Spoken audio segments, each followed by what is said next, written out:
Welcome to PhD with Woman on It, Hack the Future. My name is Beata Young, and today's guest of PhD Positivity Hacks Delivered will be Nyla Beth Gawel.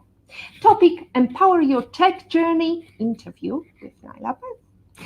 Let me remind you, this is a grassroots community that focuses on women on IT, an inclusive forum of women in technology, startups, and female leaders who are supported by men as well.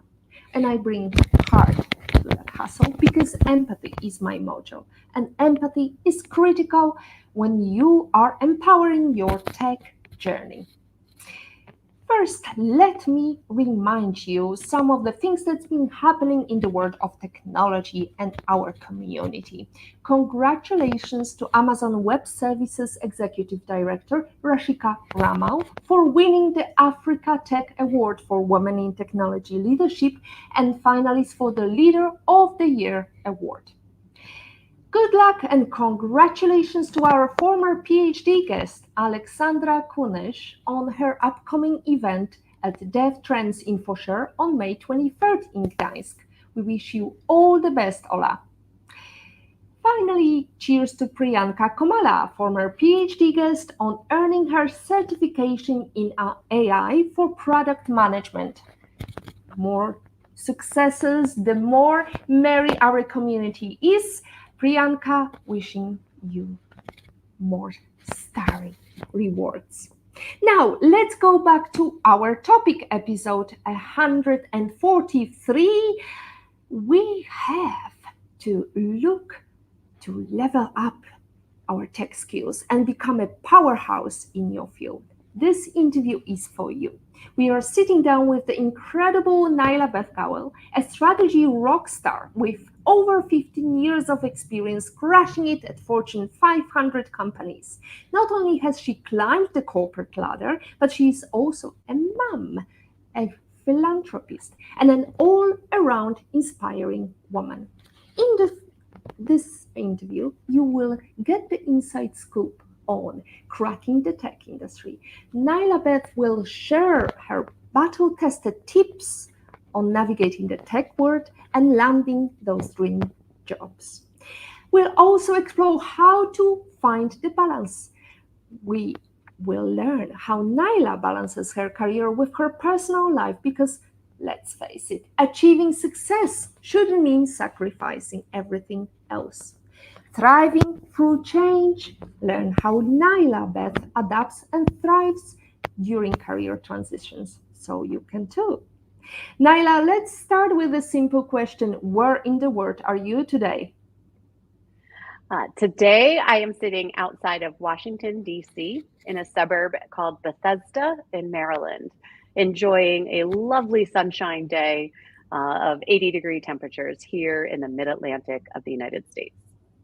Well, I hope it's warm with everybody else who's listening to us today. And if it's not warm, we're gonna heat up the conversation. Hit us a like, give us a little bit of love, make a comment, even if it's just to say hello, because it is critical for algorithms to recognize that female power exists. It's such a pleasure, Nyla Beth, to have you today. You have such an impressive background with over 15 years of experience in the tech industry. Can you share with us key moments that defined your journey and helped you rise to the top in a Fortune 500 company? Thank you for the opportunity to be here and share, because I feel like it is always a privilege to be able to look back and say, how did I get here? And remember that over 20 years ago, my roadmap didn't have me ending up here. It had many other twists and turns.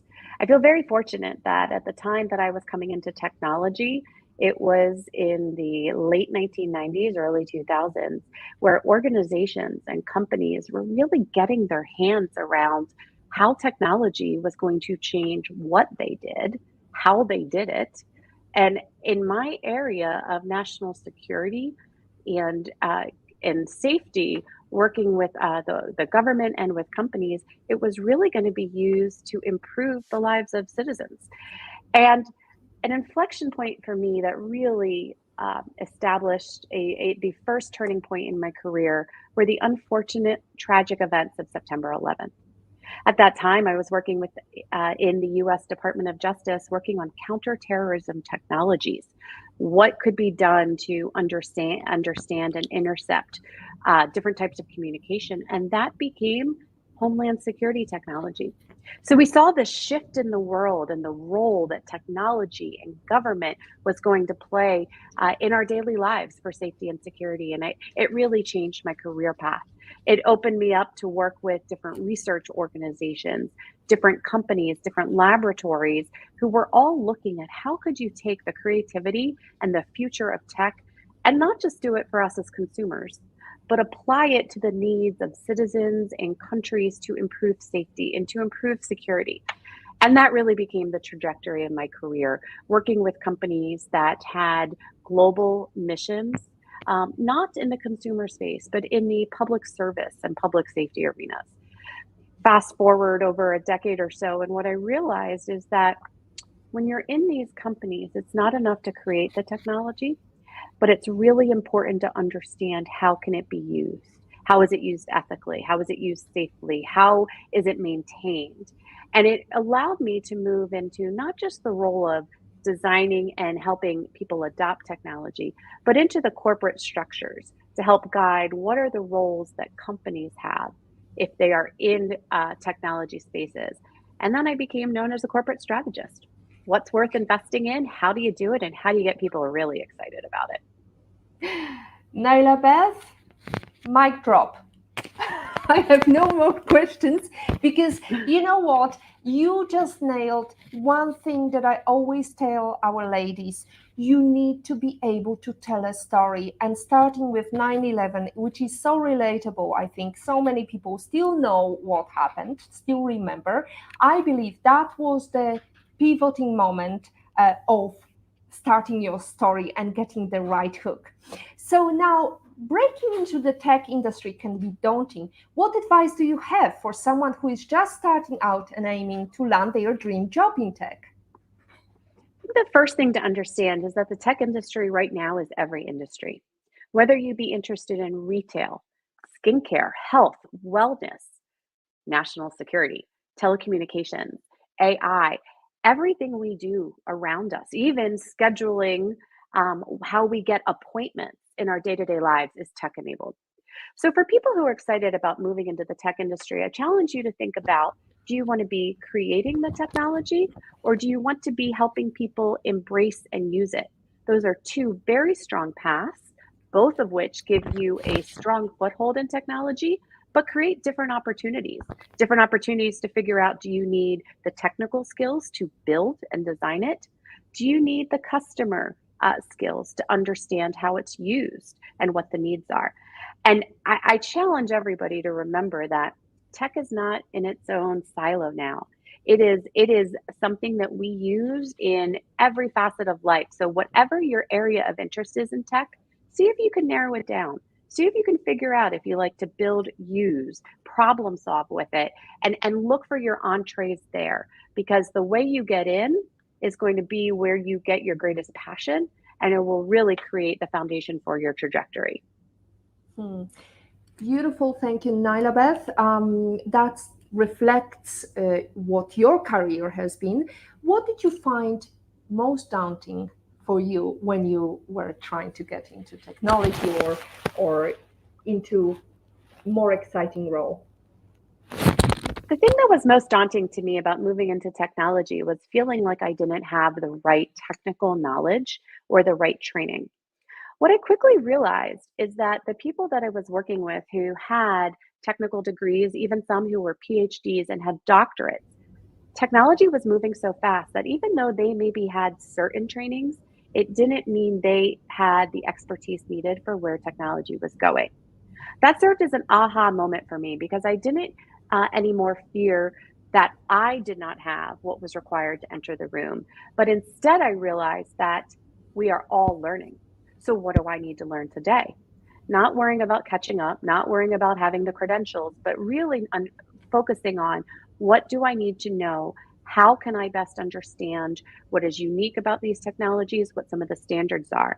And as soon as I put myself into not being worried about having the degrees or the certifications, but instead going out and taking classes and teaching and learning and asking questions, I found that all of a sudden the world opened to me. And I was very quickly able to understand things in the telecommunications space, which became the IT space and the digital space much more quickly. I stopped comparing myself and instead I just went out and learned. Stop comparing yourself and start learning. Now, Nyla Beth, balancing a high-powered career with personal life can be challenging, especially as a mom and philanthropist. How do you manage to find that balance, and what tips can you offer to others trying to do the same? So, the first thing I want to talk about is kind of the concept of balance. I think of balance as a seesaw being, we were all on it as a child. Rarely was the joy in riding a seesaw staying completely horizontal.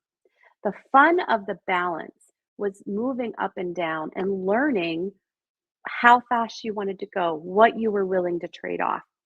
Just like riding a seesaw for children on a playground, for me, balance became a concept of not perfect equilibrium, but momentum and constant understanding of what mattered to me on a given day, a given year, and really making sure I prioritized it. I would be lying if I said that my balance has been the same or that I'm even good at it over the course of my life. In my younger years, before I had a family, I was absolutely working more hours, probably a day in an office. However, that's not to say I work any less now, but it's saying that I work differently. And so the concept of balance changed. And it wasn't about hours and measurable time, but it was about output. It was about the quality of what I was doing and the way in which I was doing it. Over the years, as I had kids, I quickly realized that that matters. The legacy that I am ingraining on them is something, and the days I can't take back, which also made me realize that balance isn't something I control myself. While it's influenced by my family life, it's also influenced by the people that I professionally work with. How was I better using the team around me to enable mine and their balance? How was I not taking everything on myself, but instead stepping up as a leader and giving people opportunities? So, this balance, it moves, and you have to be okay with the fluctuation. And just always know today and this year what will matter and what lasting legacy am I having. Well, can you give us an example? Because you talked about output. What do you mean by that? Was it employing more people to develop the ideas you had, or was it just working smart? I think it's a combination of working smarter and working more effectively. It's also a moment to realize that when you're having the opportunity to bring other people into what you're trying to do, it means you are starting to be a manager and you're starting to be a leader. To be able to move from realizing only you can do a task to you need a team to help you is the beginning of a career progression to management and leadership. And so for me, when I realized that it wasn't about can I do it? Do I need to be the face doing everything? But can I bring people together and we collectively achieve a deadline, build something, solve a problem? When I was able to realize that team approach was going to do more than I ever could by myself, I started working quote unquote smarter. I also started becoming a leader in the organization. And that is for me the opportunity that when you start realizing that no matter how many hours you put in, how much you try to do yourself, you'll need other people. That's the time where I think you begin to work more effectively and more creatively and more as a manager and a more senior professional. Naila Beth, it's so easy to say, well, I could employ some people and to be a leader and manage them. However, the it's reality for a Fortune 500 company. It's not so much reality for smaller companies. So what would you advise these women who would like to work smarter but are given more and more tasks because whatever is on their desk, they will just put their head down and start working and try to deliver because they want to make that career progression. And they think the only way to do it is by working hard. I, you know, it is, you're absolutely spot on. And as an entrepreneur myself now, I see that. And I see when you don't have the resources or you don't have the ability to hire, how do you still get things done? And the first thing that I generally remember is that the list of what you might need to do is only going to grow. The key is what is essential and what must be done and what can you, only you uniquely do. Having that clarity and knowing what is of the utmost priority and what is it that you uniquely of those priorities should be focused on helps prioritize the list. You can always add more things to the list, but the skill of knowing what is important is where to start. So, first, prioritize. Understand of all the tasks that you're being asked to do, whether you be in a small company or even be in your own, what are the ones that, if they do not occur, something negative will happen? Because there's a lot of things, if they don't occur, they'll move to tomorrow. They might move to next week. So get that focus, get that prioritization. The second thing is know what is unique, as I mentioned, uniquely you. What is it that is so only you has the understanding, the skills, or the perspective to be able to deliver? If it is something that there is somebody else, ask for help, delegate. Too often we think I have to do it. Somebody asked me to do it. Just because they asked you to do it, maybe they didn't realize there was somebody else who had the ability to do it. So think about how you are going to ask for help and share that workload, even if it's just with somebody sitting in the office next to you. It might be their opportunity to do what's uniquely them as well. Oh, absolutely. However, there is a third element I would like to add here, which is ability to say no. How important is it? Hmm. It's, no is a word that I still struggle with, to be honest. I grew up under guidance that said, you don't say no, you say yes and, or yes, but. And as a result, I've really had to struggle with no. For me, no is usually it is a negative word. It actually implies negativity. What I've learned is that when you say no, the key about saying no is to first understand you're saying no because you've said yes to something else.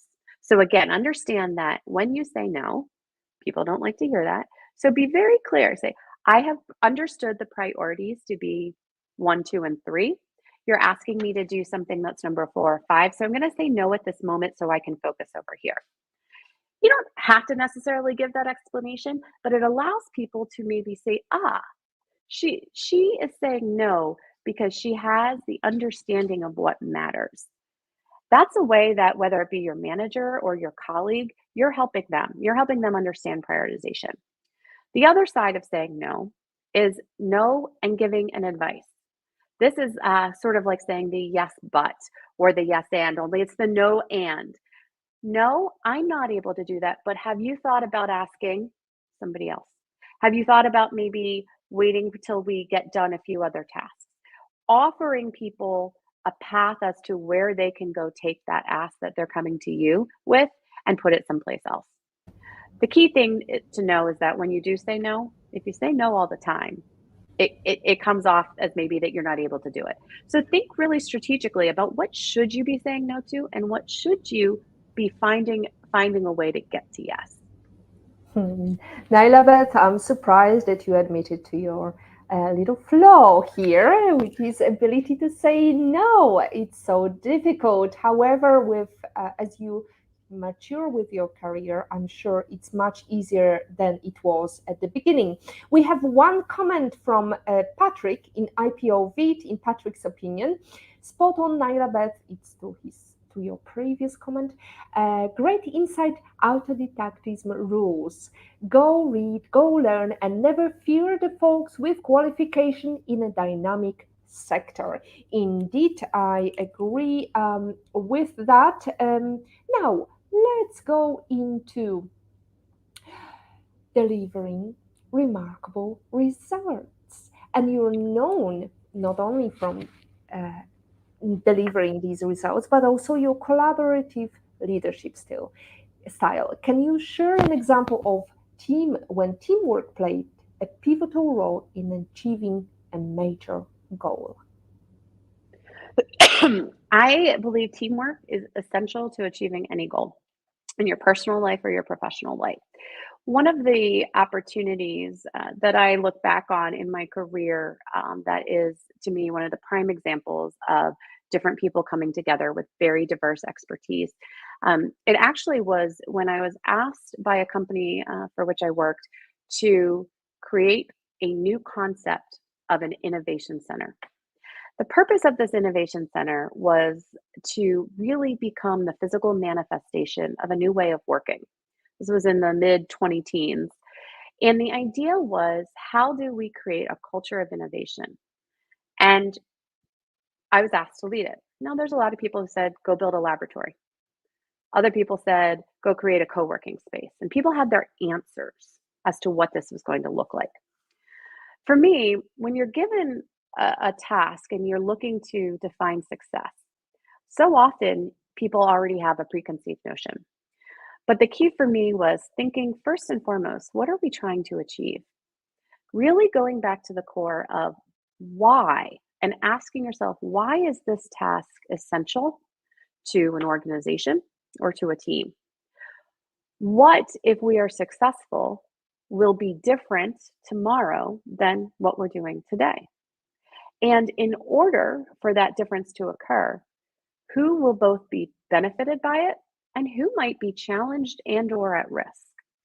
By asking those questions up front, we were able to define a definition of success from the beginning that was broader and more articulated and more detailed than just go build an innovation center. What we realized is that we needed to build a new cultural manifestation of what innovation meant in a consulting industry. As soon as we got through there, that meant there would be people displaced. There would be people who we needed their input. We needed people who didn't even know this was going to happen to be part of the team from the outset. And this is where teamwork matters. Teamwork isn't just using the people you already know. Teamwork is identifying what are the skills, both hard skills or maybe people who will be impacted by your project, and how can I get them engaged early, consistently, and meaningfully, such that as the project evolves, you have people who you can trust are just as invested in the success because they've been there from the beginning and they are availing to you those resources. If you have a team of people who already share your opinion, already understand your view, and they offer you no pushback, your team is not strong. Your team needs to be people who will challenge you, sometimes people who you maybe don't see eye to eye on, and people who, as a result, when all is said and done and your project has come to fruition, will have truly understood the ins, the outs, the challenges, and the successes along the way. Creating that team from the very beginning of a project is what makes later that project's success astronomical. Said all of life is luck. You were quite lucky when you were working on the cybersecurity or security technology at the time when the 9/11 happened. But how do you stay ahead of the curve with technological advancement without jumping from one topic that is trending to another topic that is trending, whether it's blockchain technology or AI, and tomorrow it's going to be, I don't know, what, flying robots? It'll be something, no doubt.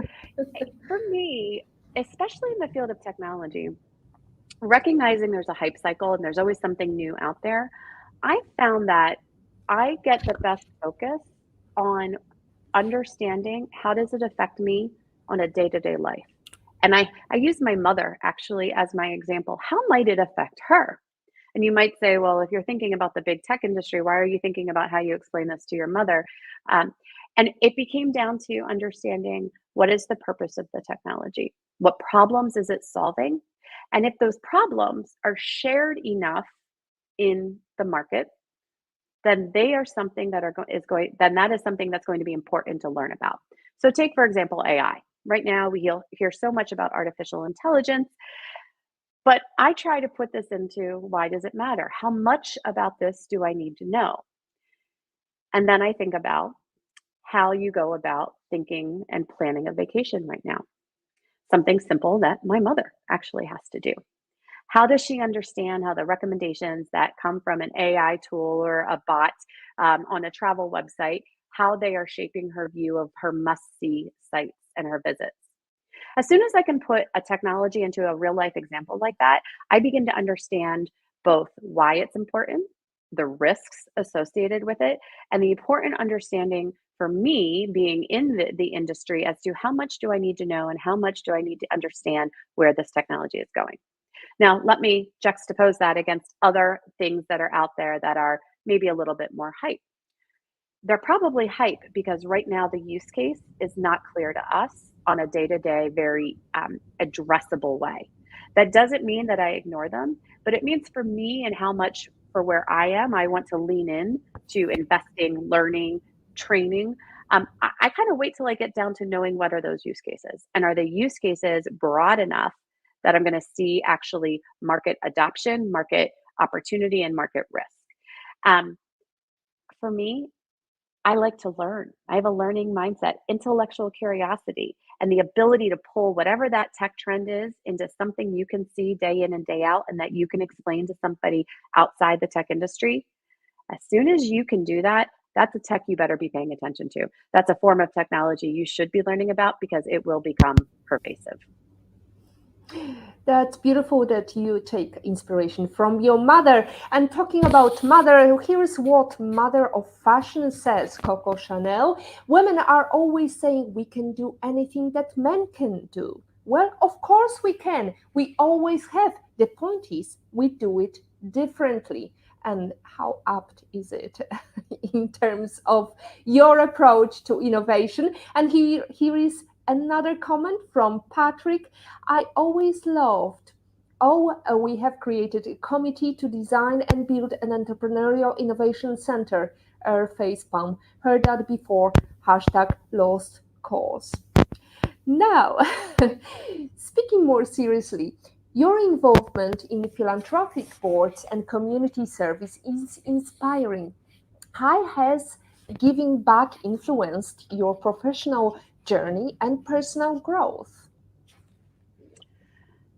I was raised with a viewpoint that of gratitude, and I believe that hard work and gratitude have led to a lot of opportunities for myself.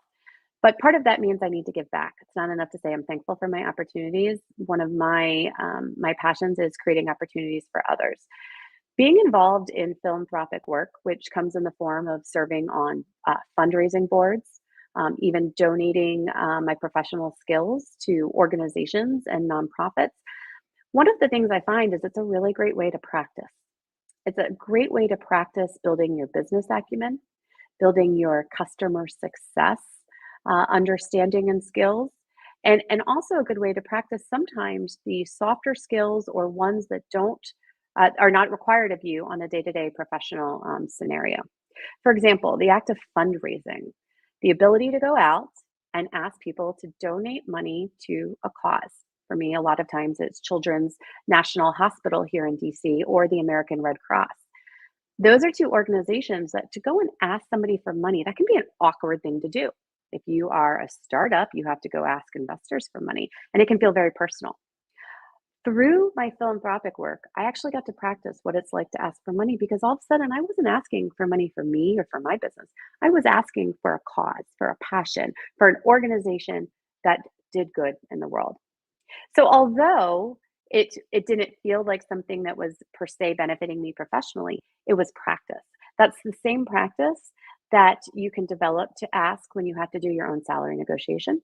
That's the same type of practice that entrepreneurs need to think about when they're asking investors for money. And so finding opportunities to hone skills and use the skills you have and use them in philanthropic ways is also a way to also build your other skill sets. And that's something for me that, again, it's something I get to contribute and see value, but I also get to learn. And that's something that to me makes philanthropic work just so beneficial above and beyond the value of the organizations and what they do themselves. The greatest adventure you can take is to live the life of your dreams, as Oprah Winfrey says. Are you living the life of your dreams, Nyla Beth? I am living what I know is a life that I never dreamt I would live. And I say that very explicitly because I think the life of um, my dreams have changed over the years. When I was young, I had two dreams in life: to be a waitress on roller skates and president of the United States. I have not achieved those dreams. But along the way, I've learned to roller skate and I've served as a president of different organizations. So I say that in jest because living the life of my dreams for me has really changed. The life of my dreams is to know that I have impact, that I have value with the people with whom I work and with my family, and that I'm shaping the next generation, not just through my children, but also people who I've gotten to lead and manage. I never knew that was my dream. I didn't know my dream always seemed like being a globe traveler and getting to travel into different cultures. But what I found is that while I might not be the president and I might not be a waitress on roller skates, I have fulfilled my dreams that I just never knew were in there. And I get to have impact. I get to travel. I get to work with people from across the globe who I learned so much more from that than I can ever give. And apparently that was my dream all along. It just maybe I never woke up with the crisp clarity to say it. Mm. Well, Oprah Winfrey also says that through the jobs that she didn't like to do, she learned what she likes to do. And that was her main advice. If you don't like the roller skating job, that's the way to pivot. And now, speaking of pivots, the infection points, tell me or give us some example of the infection points that change your career and made you change your dreams. So the first, as I mentioned, was September 11th, where all of a sudden working in the field of technology really changed. And it wasn't technology for the technology's sake, but it was for missions that really were going to have a matter in the world. So that was my first professional inflection point. My second major inflection point was having my daughter, who's now 10 years old. All of a sudden, I realized that while work will always be a huge part of who I am, there was something else that required my time. And it made me realize that my time and the quantity of my work was was going to have to shift, but that the type of work I did and how I created a platform for others to grow by giving them greater responsibility. That became, I think, the second inflection point in my career, moving into more managerial roles because I had something else I had to do. I had to rely on other people. I think the third inflection point in my career came when I realized I was probably as senior as I was going to get in a very large company, and things were going well. I also realized that the learning that I had in front of me was going to start decreasing, and that I had a lot more life to live and a lot more that I knew I needed to learn.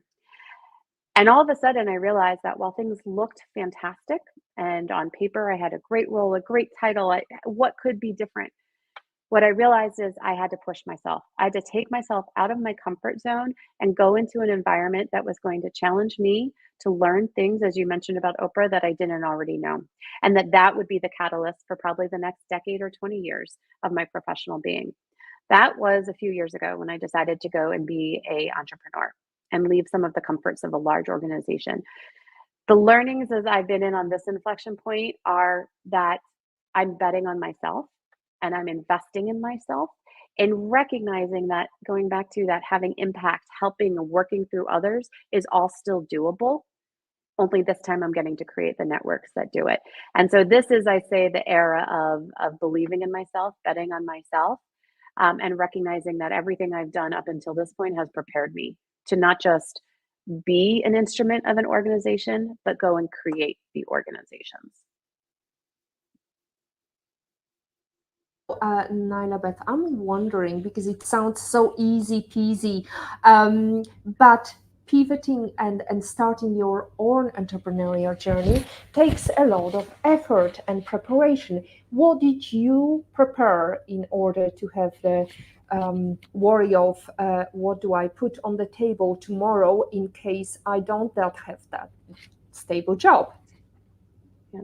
So the worry never goes away. I don't think you can speak to any entrepreneur, any founder, and ever not have something that wakes you up in the middle of the night. That said, one of the biggest things that I did is I went back and I did two things. I said, first, I need to understand what are my values. What do I value? And Brene Brown, who has a myriad of information out there, but she has a values worksheet. And you just keep going through and you give yourself times and you limit how much time you have to pick what are the words that best represent your values. I had to get really crisp on that because anything I was going to do had to be tightly aligned to what I value as a person. The second thing I had to do is I went out and I said, what is uniquely me? In everything that I've done, what if it had not been for Nyla Beth might have gone differently. And that allowed me to hone into what was my offerings. What of value can I bring to other organizations? Putting those two, my personal values and my value that a professional value that I offer to other, allow me to get really crisp on what I liked, what I could do, and as a result, who's my target customers and clients, what are the tools I'm going to need to be able to bring with me into those engagements, and what should they expect in return. That gave me the confidence to launch. Since then, I've learned I don't love, as much as I love technology, I'm not my best at being my own IT office, nor am I necessarily the best sometimes at my own scheduling because I still have trouble saying no. But that all said, knowing those things and working through them is all anchored on really believing in something I can do that helps an organization, specifically in technology, grow and improve. As a Georgetown University alumni ambassador, how has your education influenced your career path? And what advice do you have for recent graduates entering the workplace? I wish I could say that I was still a recent graduate, but unfortunately, I have now decades, plural, behind me from my graduation. When I was in my university years, in retrospect, what I learned was how to be analytical and how to be a problem solver, how to articulate and communicate how to go about problem solving, and to do so with a very deep appreciation for me as somebody who studied foreign service of other cultures. I learned how to look at environments, situations, and challenges and break them down into actionable ways to do something about it. Fast forward 20 years, and I think about if I were to be either going into a university right now, what are all the things I would want to study? And what I'll offer is that there's a lot of things you can study today, but they might be OBE or bygone in 5 years. Challenge yourself to develop the skills that will stay with you. Problem solving, business, not what the specific technology is, but the concept of how you develop and innovate on technologies, how you bring people together to build them, how you look at different types of skills that have to come together. The ability to learn things that will become so intrinsic to who you are is the best thing you can take out of your university experience. There are a lot of things, as I mentioned, technically, I can learn to code. I can teach. There's a lot of things you can teach yourself if that's where your passion is. So use your formal education to put yourself in stretch environments that are going to actually challenge how you think, how you digest information, and how you learn to collaborate and bring different points of view together. Those are life skills that'll benefit you in any situation, personally or professionally. And that university time is, I think, just such a unique time to be able to harness that. Speaking of university and learning and going through lots of books, what would be your number one book you wish you read before you started your career and you advise all the recent graduates to go through? I happen to have it right here. And it is a book called Grit, The Power of Passion and Perseverance by Dr. Angela Duckworth. This book, to me, finally broke down what makes people successful in life and how it starts when we're young and it becomes very formulative, but it's something we all control within ourselves. How we strategically think in every opportunity and challenge that life presents to us. How are we getting clearer on how hard we're willing to practice and how much passion we're bringing? And where do those two things align? I feel like if I had read this book a long time ago, I would have been more invested in developing myself than trying to check the box of what I thought I was supposed to be learning or where I was supposed to be in a career. I think I would have had a lot more internal understanding that I control my destiny more than any other expectation that's being put upon me. But as we reflect on your career and you talk about grit and the art of knowing what you don't know, Eleanor Roosevelt once said, women are like tea bags. We don't know our true strength until we are put in hot water. So how are you brewing in hot water? What I've learned over time is my reaction to being in that proverbial boiling water. It's learning how to react when you're in there. And how I reacted 15 years ago when put in the hot water versus how I react today has changed dramatically. And with that is a confidence of remembering the water is going to cool down. It won't stay hot. How you react is going to be commensurate with how long your pace of cooling down or how long you are able to stand and quickly get the water cool around you. Being in hot water, it creates a fight or flight reaction in most humans. And I would say when I was younger, it was probably more fight. Now, what I'm learning is to take a deep breath, understand why is this so hot? What are these pressures? Why am I reacting the way I am? The ability to take that pause has become so important into how I react because my reactions, what I've learned is impact other people dramatically, often more than I might want them to. And so I believe that when we're in the hot water, the ability to take the deep breath, the ability to chill the water around you rather than worrying about jumping right out, is something that is both a life skill and a professional skill, and it's absolutely a leadership skill because everybody else looking at you and how you react in the hot water is going to take their cue from how you handle it. And if you're in a managerial position or you want to be one day, you have to understand that you set the tone. And that is something that practice is the only way to really learn. Excellent. Thank you so much for that great advice. As Grace Hopper said, ships in a port look beautiful, but that's not what ships are built for. Practice, practice, practice. Whether it's sailing through hot water or stormy water, it's definitely opportunity to go out of your comfort zone. Okay, enough of these quotations. Now it's time for Nyla Beth's best quotation, life lesson quote. How did it change you and what is it?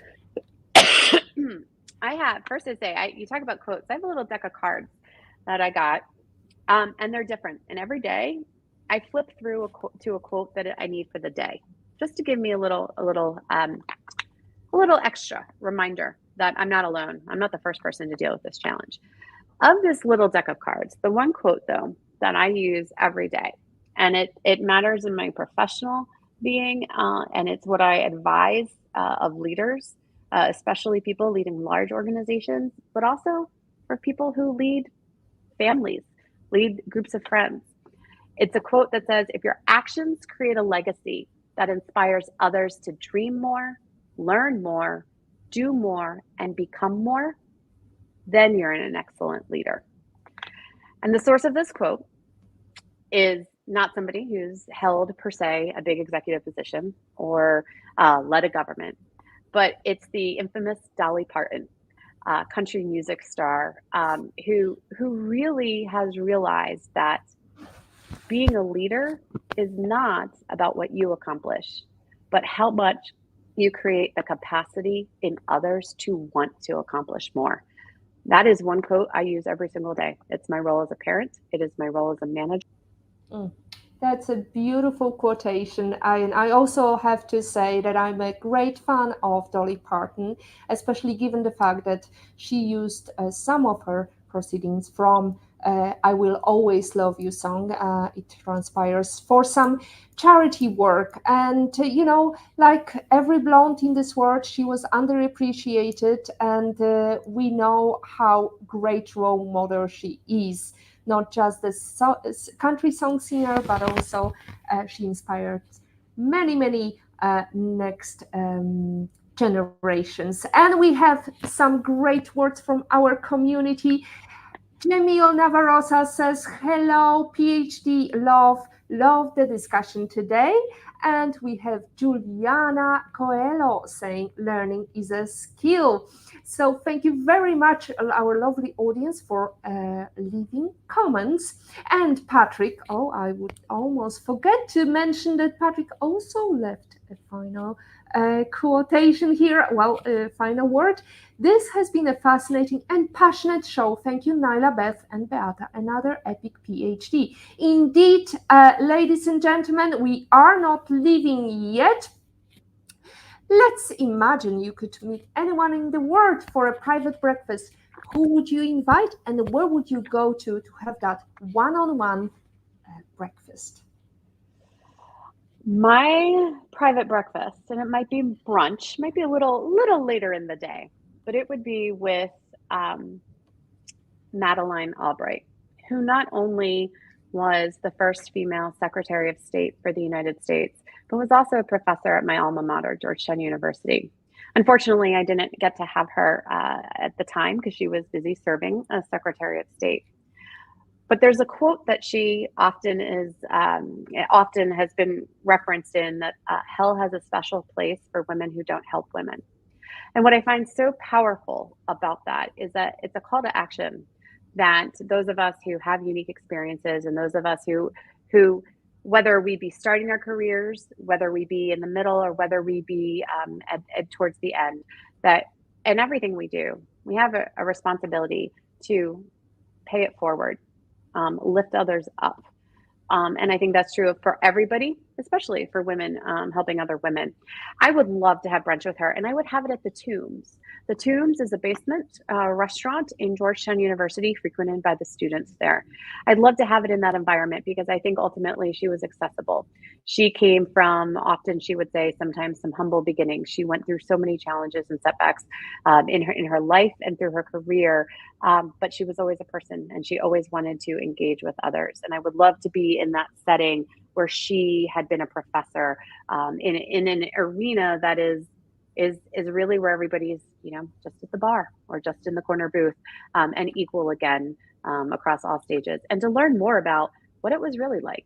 We know how it all turned out through her career, but I would love to know, when she thinks about what women helped her, what women didn't, who did she help, how did she help, and who did she engage in that. I just would love to know so much more. The real story as to what made her just such a diplomat and a leader.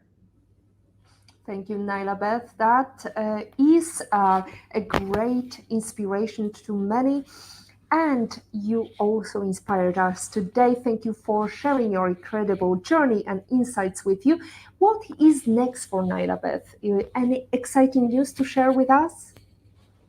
I am most excited about a recent volunteer opportunity that I've been asked to fulfill, which is as the United States chapter lead for an organization that's Women in Tech Global, which is based in Europe and has its chapters in over 52 countries.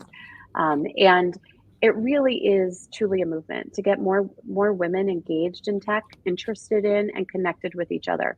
I believe that in the United States, we're very fortunate. While we have a lot more work to do, we also have a lot of organizations. We have a lot of networking opportunities that are around. But I also feel that we need to also give and engage more globally and understand that what are some of the challenges that might be happening in a geography here might be very similar or might be very different from those challenges in tech sectors in other parts of this world. So as the voluntary chapter lead for the US, I am super excited and really invite people to engage through the Women in Tech Hub and put yourself on the network. Look at who else has interests near you and continue to connect and move from connecting and liking into actually engaging with each other. And I'm really just excited to bring the United States more deeply into this global movement supported by the UN Women's Organization as well. Oh, absolutely, Nyla. I think also the message is not just to women, men are also part Correct. of the movement because the biggest challenges are, the biggest problems are shared problems, the ones that nobody owns, but everybody is affected by. So well said. Thank you. Thank you, Nyla Beth. Your story is truly inspiring, and I'm sure our audience will take away valuable lessons to empower their own tech journeys. And that's it from episode 143 of the PhD livestream. Thanks to our guest, Nyla Beth Gawel. To stay updated and ensure you never miss a positivity hack delivered, follow Woman on It and turn on notifications to be alerted once a video has been released. Next week's PhD, we will have a guest, Maista. She will be talking about communicating transitions. Thank you so much to our lovely audience who participated today. Juliana Coelho, Jamil Navarroza, Patrick L. Young in Patrick's opinion, and Juliana says, great talk, so inspiring. Women in Tech is a great movement. We agree. There are so many other movements like ourselves, Women on IT, Hack the Future. If you don't like something, change it. If you can't change it, change your attitude, as Maya Angelou says. Today is your day to hack the future. Hack the positivity you want. Thank you.